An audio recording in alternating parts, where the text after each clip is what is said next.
you guys are trying to figure out, are we going to be pushed as the top people or not? Survivor Series 94, it's always struck me as this strange thing where Bob Backlund wins the WWF Championship. He looked like the oldest man there.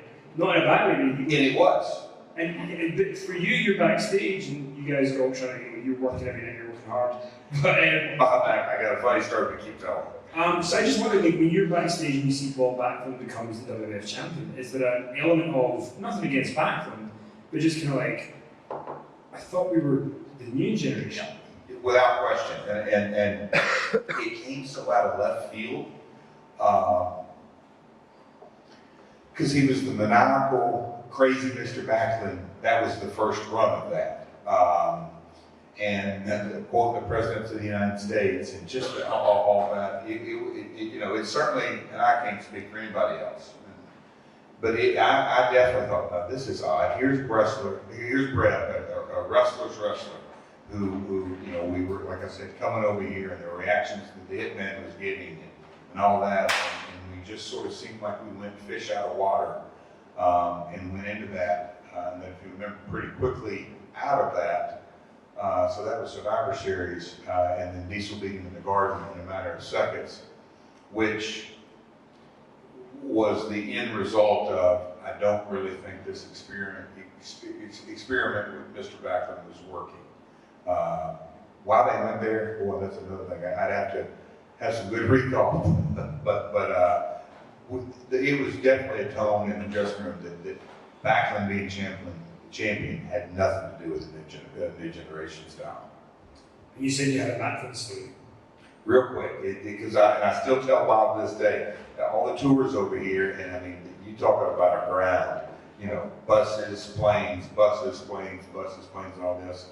And one night we got in late, and a couple of us went out and stayed out even later, and then we lay down, and we literally had like 3 hours to sleep. And I keep hearing this, but it was like a rhythm, and it kept going over, and it knocked, and it knocked, and knocked. And I'm like, what in the world is going on? I mean, because I lay down, and I'm like, is that my door? And I kept knocking, and it kept knocking.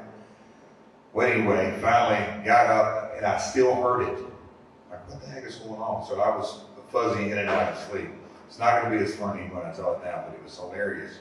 When all of a sudden, the next morning, because we were in a small, a lot of them are small halls, small English hotel, and I opened the door, and Kevin opened the door across the hall from me, and a couple ones down, that's about it, but all of a sudden we sort of, because we had to be at the bus at, say, 8 a.m., and it's 7:58, and we're all walking out, and all of a sudden, boom, the next door to us, out pops Backlund, and he's fresh as a daisy. Morning, guys! And I said, Bob, that came from your room? Oh yeah, I was doing step-ups. I said, for 2 hours? I've heard you, he literally was doing step-ups, like stepping up in the chair up next to my door.